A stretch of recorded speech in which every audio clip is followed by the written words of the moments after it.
Hi friends, welcome to Raji's tasty world. ഇന്ന് നമ്മൾ തയ്യാറാക്കുന്നത് ഷാപ്പിൽ നിന്നൊക്കെ നമുക്ക് കിട്ടുന്ന അതേ ടേസ്റ്റിലുള്ള ഒരു കക്കായിറച്ചി ഉലർത്താണ്. 1/2 കിലോ കക്കായിറച്ചിയാണ് നമ്മളിവിടെ എടുത്തു വെച്ചിരിക്കുന്നത്.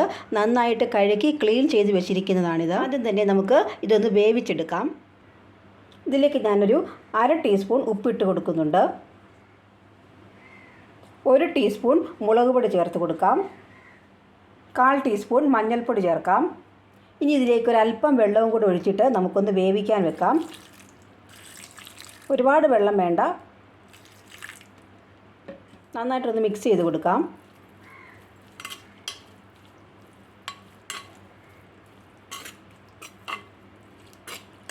മൂടി വെച്ച് ഒരു 5 മിനിറ്റ് നമുക്ക് വേവിച്ചെടുക്കാം. കക്കായിറച്ചി ഒന്ന് വെന്ത് വരുമ്പോഴേക്ക് നമുക്ക് അതിലേക്കുള്ള മസാല തയ്യാറാക്കാം. അതിനായിട്ട് ഒരു പാൻ സ്റ്റൗവിൽ വെച്ചിട്ടുണ്ട്.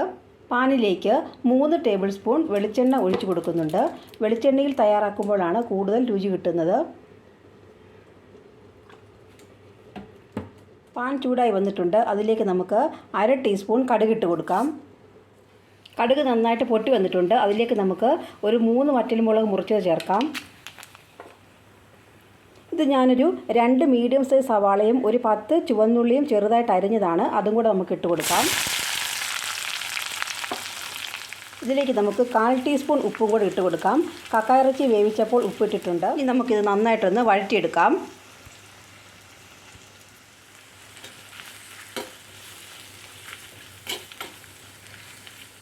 ഇനി നമുക്കിതിലേക്ക് 1 ടീസ്പൂൺ ജിഞ്ചർ ഗാർലിക് ചതച്ചത് ചേർത്ത് കൊടുക്കാം.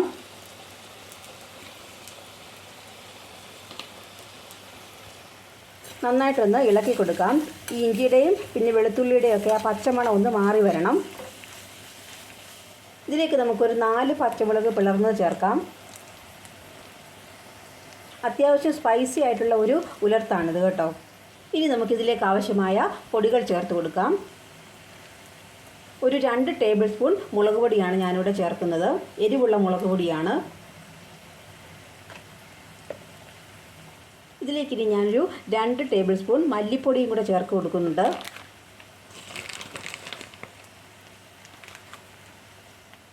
കാൽ ടീസ്പൂൺ മഞ്ഞൾപ്പൊടിയും കൂടെ ചേർക്കാം. നമ്മൾ കക്കായിറച്ചി വേവിച്ചപ്പോൾ തന്നെ അല്പം മഞ്ഞൾപ്പൊടിയും കൂടെ ചേർത്താണ് വേവിച്ചിരുന്നത്. ഇനി നമ്മൾ ഇതിലേക്ക് ചേർക്കുന്നത് 1 ടേബിൾ സ്പൂൺ മീറ്റ് മസാലയാണ്. ഇനി നമുക്ക് ഈ മസാലകളെല്ലാം നന്നായിട്ടൊന്ന് വഴറ്റിയെടുക്കാം.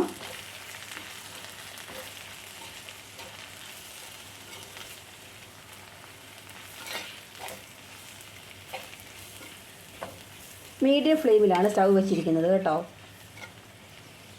നമ്മൾ ചേർത്തിരിക്കുന്ന ഈ പൊടികളുടെയൊക്കെ ആ പച്ചമണമൊക്കെ ഒന്ന് മാറി വരണം. ഇനി നമുക്ക് കുറച്ച് തേങ്ങാക്കൊത്തും കൂടി ഇതിലേക്ക് ചേർത്ത് കൊടുക്കാം. ഒന്നും കൂടെ ഒന്ന് വഴറ്റിയെടുക്കാം. ഈ സമയം കൊണ്ട് നമ്മുടെ കക്കായിറച്ചിയൊക്കെ കണ്ടോ ഇവിടെ വെന്ത് വന്നിട്ടുണ്ട്. നമ്മുടെ മസാലയൊക്കെ കണ്ടോ ഇവിടെ നന്നായിട്ട് തന്നെ റെഡിയായി വന്നിട്ടുണ്ട് കണ്ടോ. ഇനി നമുക്കിതിലേക്ക് നേരത്തെ തന്നെ നമ്മൾ വേവിച്ച് വെച്ചിരിക്കുന്ന കക്കായിറച്ചി ഇട്ട് കൊടുക്കാം.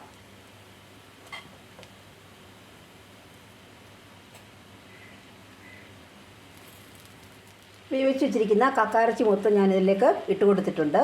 ഇനി നമുക്ക് കുറച്ച് കറിവേപ്പിലയും കൂടി ഇതിലേക്ക് ഇട്ട് കൊടുക്കാം. ഈ 2 പ്രധാനപ്പെട്ട ഇൻഗ്രീഡിയൻസ് കൂടി നമുക്ക് ഇതിലേക്ക് ആഡ് ചെയ്യണം. ഏകദേശം 1 ടീസ്പൂണോളം പെരിഞ്ജീരകം പൊടിച്ചത് ഞാനിവിടെ ഇട്ട് കൊടുക്കുവാണ്. 1 ടേബിൾ സ്പൂൺ കുരുമുളക് ചതച്ചതാണിത്. അതും കൂടെ ചേർത്ത് കൊടുക്കുന്നുണ്ട്. ഇനി എല്ലാം കൂടെ നന്നായിട്ടൊന്ന് മിക്സ് ചെയ്ത് യോജിപ്പിക്കാം.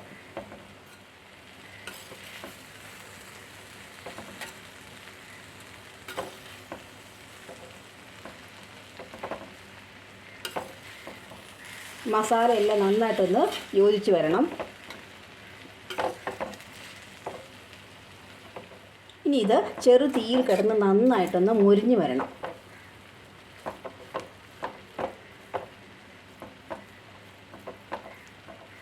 സ്റ്റൗ ലോ ഫ്ലെയിമിലാകാൻ പ്രത്യേകം ശ്രദ്ധിക്കണം.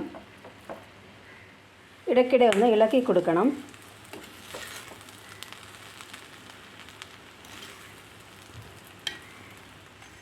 നമ്മുടെ കക്കായിറച്ചിയൊക്കെ നന്നായിട്ട് തന്നെ ഫ്രൈ ആയി വന്നിട്ടുണ്ട്. ഇനി നമുക്ക് സ്റ്റൗ ഓഫ് ചെയ്യാം. അല്പം സ്പൈസി ആയിട്ടുള്ള ഒരു റെസിപ്പിയാണിത്, എങ്കിലും വളരെ ടേസ്റ്റി ആയിട്ടുള്ളതാണ്. എല്ലാവരും ഇതൊന്ന് ട്രൈ ചെയ്ത് നോക്കണം. നമ്മുടെ ചാനലൊന്ന് സബ്സ്ക്രൈബ് ചെയ്യണം, ഷെയർ ചെയ്യണം, ലൈക്ക് ചെയ്യണം, കമൻറ്റ് ചെയ്യണം. താങ്ക്